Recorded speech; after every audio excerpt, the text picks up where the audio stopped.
Hello guys, and welcome back again. So today we have another GT3 car to review today. Today we got the Mercedes AMG GT3 Evo. This car was added back in April 27, 2023 in update 1.32. And this car is in the Group 3 class. But in terms of the price, this car will set you back 480,000 credits in Brand Central. This is only about 30k more expensive than most Group 3 cars, if you exclude some of the other ones that were added recently and some of the more expensive cars. The car has a M159 6.2-litre naturally aspirated V8 that's actually from the previous gen from the SLS AMG GT3. The car makes about 614 horsepower with a peak of 6,700 RPM, which is a lot, and the power is a lot for a Group 3 car, but the weight is absolutely terrible at 1,285 kilos, which kind of makes it a disadvantage as it's heavier than most Group 3 cars except the M6 GT3. The car has about 73.4 kgf and foot of torque, that's just plenty of torque, and the car's performance points is 745.37 performance points. The car comes stock with racing hard tires. And in terms of the backstory of the AMG GT3 and when it won in real life, well, here's a bit of the backstory for it. The Mercedes AMG GT3 Evo is an updated version of the previous model, the Mercedes AMG GT3 Standard.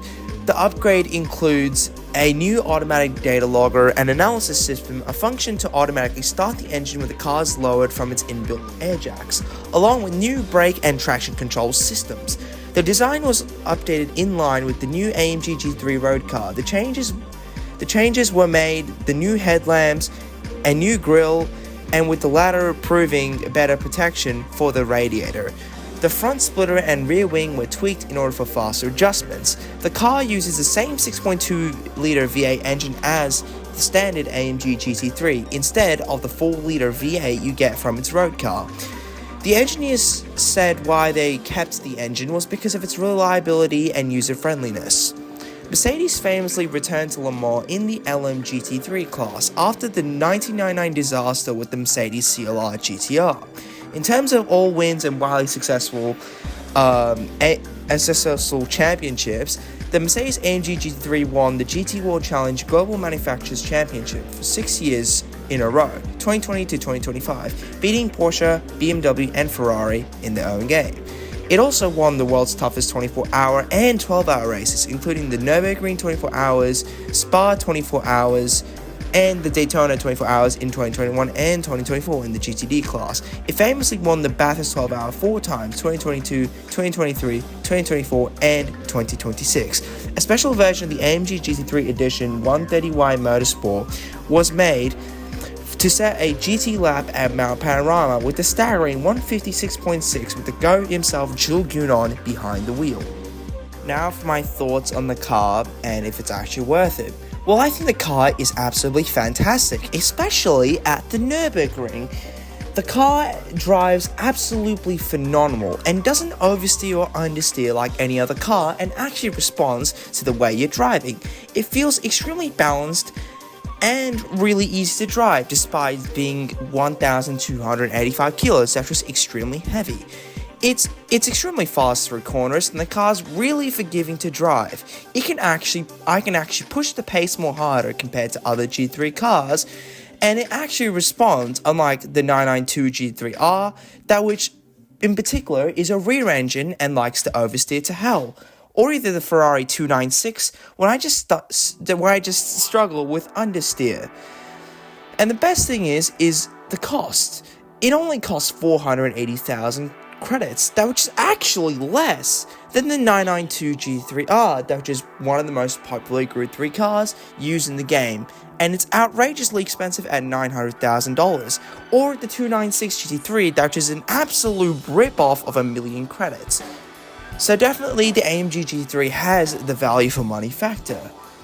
Not only that, it is actually 2 to 3 seconds faster compared to the other up-to-date G3 cars at the Nürburgring. This thing's an absolute weapon on the track, and even on Mount Panorama or Daytona Road Course, it does extremely phenomenally in fuel economy for the World Touring Car 800, and not only that, it is a super quick machine. And you can easily actually even win the World Touring Car 800 without upgrading it with just fitting racing soft tyres or even medium tyres. And in GT Group 3, it is still an absolute weapon and it can easily destroy most of the competition.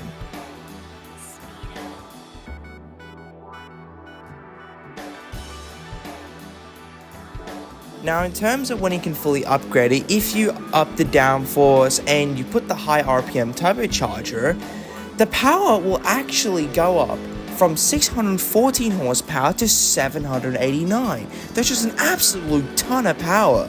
And not only that, the torque goes up to 86.7. That is a 13.3 amount of torque increase from 73.4.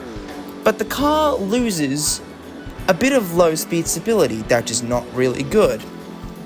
In terms of weight, you can't really reduce it. Not only that, your performance points would also go from 765 to 793. When I actually took the car to Mount Panorama, it got a 157.867, which was only slower than the R8 and M63 fully upgraded. So it's a really good car when it's upgraded, and it's an absolute weapon.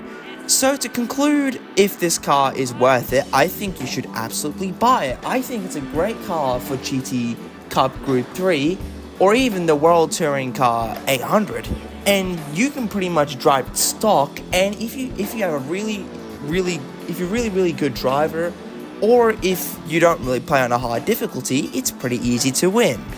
So I would definitely say buy the AMG GT3 Evo and don't buy the 992 G3R or 296 if you're looking for a beginner-friendly and fairly cheap Group 3 car to buy.